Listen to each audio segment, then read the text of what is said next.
All right, let's bring in Tom Bevan, Real Clear Politics president and co-founder, and Richard Fowler, Fox News contributor. Gentlemen, thank you for joining me. It's great to have both of you with me this afternoon. Let's just put up, and I want to go back to this Newsom's record as governor, which may be part of what he's trying to, sort of dissuade people from checking out while he's doing all of this Trump derangement stuff on social media, which he thinks is working, and other people think it might be working too. He's got a very difficult record to run on. You see these highest in the nation unemployment, highest in the nation poverty rate in California. But Richard, let me ask you this question of authenticity and how challenging it might be when you look at some of the candidates right now on the Democrat side. Well, look, thanks for having me. One, I do think that we're talking about Gavin Newsom, and that's what he wants. And so to some extent, he's winning on that particular front. But I do think the baseline story here, which is around these redistricting maps, which is what which is the news here, I think is something that all Americans should be concerned of. The Cook Report had some analysis done. There's only 27 toss-up seats in the country. And that's problematic for a lot of reasons, because when our founders created the Constitution, they wanted the House of Representatives to be the bedrock of the national democracy, meaning a majority of these seats, Martha, should be competitive. And the fact that only 27 of these seats nationwide are competitive should be problematic for any American, no matter what party you belong to. No, it's a well-taken point. Here's President Obama, former President Obama, talking about the danger of gerrymandering. Let's play this. All right, we don't have that. So let me actually ask you a little bit about this, Tom, this whole authenticity issue and whether or not Democrats can sort of find that magic candidate. And some people say, oh, well, it's obviously Gavin Newsom. He's sort of the front potential runner. What you're watching here on the right-hand side is some animated testimony in the House in California. But all right, so let's go back to this. Here's President Obama talking about gerrymandering. Watch. Gerrymandering is a sneaky way for politicians to consolidate as much power as they can. In the end, gerrymandering means citizens' voices are being diminished. Tom, your take on this, Tom.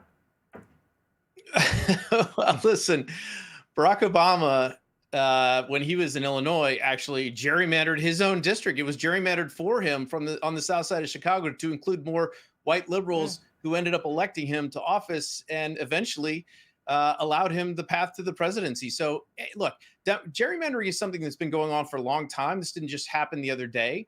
It's this idea, the Democrats, their argument is gerrymandering is terrible, but we have to gerrymander to save democracy. I mean, Eric Holder said basically the same thing the other day. I just don't quite understand it. And by the way, our senior elections analyst, Sean Trende, has looked at these numbers, and this is not a fight that the Democrats are going to win. There are way more Republican opportunities if they choose to try and maximize their political power across the country. And in various states, Republicans could gain a net of up to 20 seats. So this is, Democrats might look back on this and say, this maybe wasn't such a great idea. Maybe it wasn't worth it. And we see what's happening with registration for Democrats. It's down 2.1 million. And GOP up 2.4 million in the country. So Democrats are looking for this, sort of some magic in a person, potentially, Richard Fowler.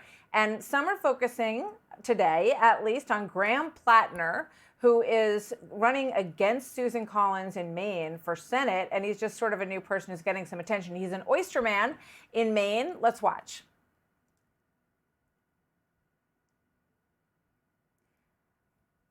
Okay, so we're having a little problem with that. So Graham Plattner is a Maine representative. Richard, you know who he is. He's a very sort of like, throws in an F-bomb in a couple of these sound bites that he's been talking about. He's running against Susan Collins in Maine. Is he somebody that you're watching? Listen, I know who Graham Plattner is. I know who Gavin Newsom is. I don't think it's about either of that. I think when the Democratic Party does well is when they actually are talking to their voters, and the voters are the hero in their story. And where I agree with Tom is I think this is a slippery slope once we sort of play this political game of who can draw the maps better. But I don't think it's a Democrat or Republican problem. I think it's a larger nationwide American voter problem. When politicians are picking their voters and voters aren't picking their elected officials, we should all wake up and be a little bit nervous about that, right? I mean, I think the key is no matter what party you belong to, a lot of Americans don't trust politicians, and this is the reason why. Because it doesn't matter what party you believe in, the idea that we're supposed to pick who we send to Washington, and they're supposed to do our bidding and not the other way around, which is why gerrymandering's been problematic from the beginning. And I hope this is a wake-up call to Americans everywhere that we can do better and our democracy actually deserves better. Yeah, I think you make a good point, Richard, about the data that shows that there's only 27 or 28 toss-ups in the whole country, and the House of Representatives is supposed to be representative of the people across the country. We've gone pretty far down the road.